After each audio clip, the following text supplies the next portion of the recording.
Thank you. I hope you won't hold the fact that I'm a surgeon against me, but I really feel honoured to be here amongst all of you today. And also I just wanted to acknowledge that I'll be sharing some work that the Royal Australasian College of Surgeons has done in the area of professionalism in the field of surgery.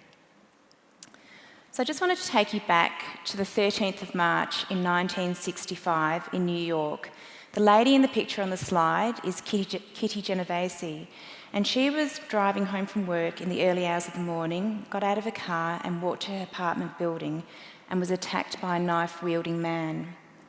A couple of weeks later, there was an article in the Times newspaper in New York reporting that there were dozens of witnesses to her attack, some who had heard her cries for help, others who witnessed the actual attack. And by the time someone did anything to help her and the police arrived at the scene, it was too late for Kitty. Unfortunately, her murder has become famous in the field of psychology for the apathy of the bystanders and the term bystander inaction, or bystander effect, sorry.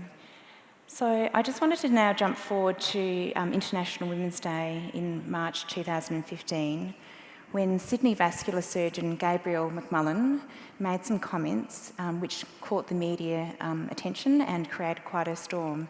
Her comments were made due to the extreme frustration that she had with the ingrained sexism in the surgical community, resulting in normalisation of behaviours like sexual harassment. Initially, there was anger that she would make such comments to the media and denial that this could be possibly happening to our female trainees. But to the Royal Australasian College of Surgeons' credit, they swiftly formed an expert advisory group to look at the extent of these problems and to form an action plan. The expert advisory group launched its report towards the end of the year, and the Australian government also subsequently launched a Senate inquiry a few months later to look at the medical complaints process in Australia. Both reports found that the reason why people were reluctant to report such problems in our workforce was due to the culture of medicine and the complaints process. But the College of Surgeons was not the only college which this is happening in, and the media loved reporting other colleges' problems. So whenever anything came to their attention, they jumped on it and ran headlines, which resulted in many of the other colleges forming their own expert advisory groups and looking into the problems within their domains. So what was the extent of the problem established? Well, all the critical care colleges formed expert advisory groups around the same time, not long after RACS released its report. And what we found was that bullying was reported between 32 and 38% of respondents. Discrimination was experienced between 12 and 22%. Racial discrimination between 6 and 10%. Harassment between 16 and 19%. And sexual harassment between 3 and 7% of respondents in those colleges. And not unsurprisingly, recipients of such behaviours tended to be women, trainees, and people whose cultural backgrounds would be considered non-English speaking background. So the Royal Australasian College of Surgeons launched the Building with Respect and Improving Patient Safety campaign, which is based on 3 pillars: improving surgical culture and leadership, which looks at diversity and inclusion with gender equity initiatives to improve more the numbers of women in the workforce and in leadership positions. The second pillar is to look at surgical education and how we teach our trainees, and the hidden curriculum of role modelling of how we teach our trainees. And the third is to improve our complaints processes, which we have certainly worked hard on as a college, and they're certainly much better than they were a couple of years ago. Vanderbilt University has done a lot of study into unprofessional behaviours and the impact that it has on outcomes of patient care. And certainly this study by Cooper et al., looking at surgeons who have patient complaints and looking at their complication rates, show that surgeons who have more complaints, so in that study timeframe, they looked at the 2 years of complaints per surgeon. In the top quartile, there was an extra 14% of surgical complications, which was 426.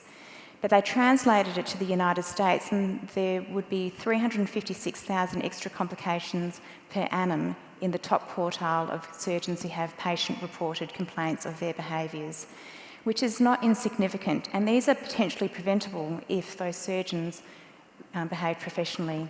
And it was this study that RACS based a lot of its recommendations on to improve our behaviours within the college. So we're not just talking about bullying, discrimination and sexual harassment, but also what would be considered low-level unprofessional behaviours, such as anger in the workplace, throwing instruments in theatre, for example. Not that I've personally witnessed that, but other things like demeaning comments and disrespectful behaviour towards others. So the college has mandated several compulsory training courses depending on what role you have within the college, and so all surgical educators now undergo additional training. So these are people who teach our trainees. And the college has also rolled out an operating with respect online module and face-to-face course. And the online module is compulsory for every single surgeon, and there was a mandated 2-year completion date for existing surgeons, and every new fellow has to complete the course. It teaches what is disrespectful behaviour and why it's important that we should behave respectfully, and the impact it has on individuals, patients, families and team members. The Operating with Respect face-to-face course is mandatory for all surgeons who hold committee positions in the higher level committees of the college, and is also open to any surgeon who wishes to undertake the course. It's based on 3 aspects, and the Building with Respect aspect focuses on flattening the surgical hierarchy. But it's also about what one of our previous speakers today talked about, which is building a culture of respect where team members feel valued, where they feel that they can speak up, where when they do speak up, that their thoughts and ideas are taken seriously by others in the team, and as the example was cited before, that anything that they say will be acted upon. Resilience is so important, and resilience techniques are taught so that when we encounter situations of stress which are unpredictable, that we maintain our standards of professionalism and we maintain our professional conduct. And speaking up is also an important thing. So the reason why that's taught is because often we see behaviours which go by in our workplace, and without speaking up, we allow them to continue on. And the speaking up component is teaching surgeons when to speak up and how to do it. And it's loosely based on the Vanderbilt University's Principles of Professionalism pyramid, which is on the slide. The vast majority of health professionals will not actually have any problems over a time period of study. But if there's an incident which is witnessed or reported to you, you need to assess, is it egregious behaviour, or is it something which requires mandatory reporting to one of the health authorities or the professional bodies which oversee us? If so, then that just needs to be escalated up to the appropriate person in management or within the medical board or college, etc. But it's really this single unprofessional incidents, which may be a one-off incident, that you can have an impact on by calling out. And then it's trying to determine when you need to call it out. If it's something which may impact on patient safety that you're witnessing, you need to call it out straight away and stop that from escalating to the detriment of the patient in front of you. However, the other time that you might wish to interject is when the behaviour may result in patient or staff distress. But most other incidents can be taken away at another date, close to the time that it occurred, and having a quiet cup of coffee in a confidential way, in a non-judgmental way, to let the individual know that that wasn't appropriate. It allows them to reflect upon their behaviour, and also gives you the opportunity to explain why the behaviour wasn't acceptable and what's expected of them. So speaking out is important, because the standard that you walk past is the standard that you accept. And if we do nothing about those behaviours, they will keep occurring and become ingrained in the cultures of the environments which we work in. It's just so important that we take responsibility for the workplace culture that we can affect. And I think that if there's anything else that you can take from this talk, it's to think about how you would like to be treated if you were the patient in the bed, or if you were the person standing in the shoes who you were talking to, how would you like to be treated?